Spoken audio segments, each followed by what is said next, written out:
Nag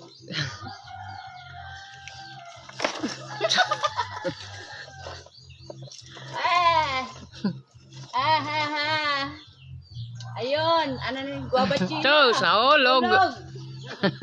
Pero may balat naman eh. Nahulog na. Tak-tak iton ko na. Oo, ang lambot pala oh. Natatanggal dito yung ano ganun. Natanggal na ano dito. Bango. Mahamot balit ito na. Ano ito naka? Kinaon man ito niya na ambot. Oray naman nakaon ito. Waray na yan na nakaon na ito nag-aagawan tayo nito. Bisit bayabas. Oray na nakaon niya na.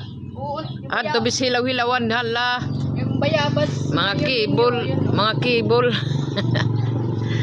Bis mga kibol gikakaon ng bayabas. Yan na sus. Nakakatak-tak na lagi hap. Bayabas. Laglag lang. Kakadalag noon nag-aagawan pa kami nito. Ayun, ang daming ang bunga yun. Yan, ang guava china, ganyan.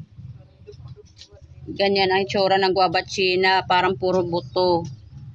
Pag kinain yan, sarap. Ayan, oh. Ayan yung guava china na kinuha. Ayan. Ayan, tapos kakainin.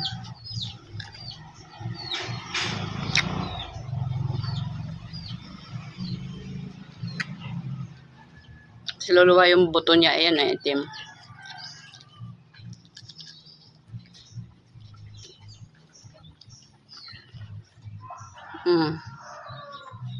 Itim.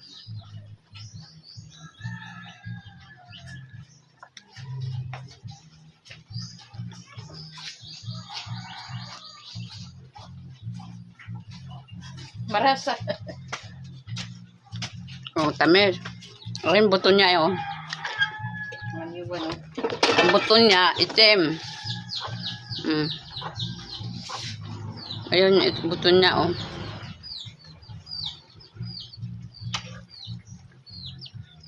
Noon nga hindi pa masyadong, na maliliit pa kami, hindi pa siya masyadong pinag-aagawan na namin doon, akyatin na namin doon sa taas. Doon.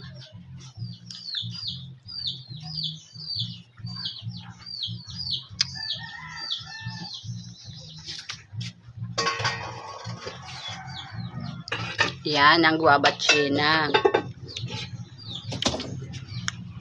Ewan ko kung kilala nyo din to. Thank you for watching. O, diba? Sarap.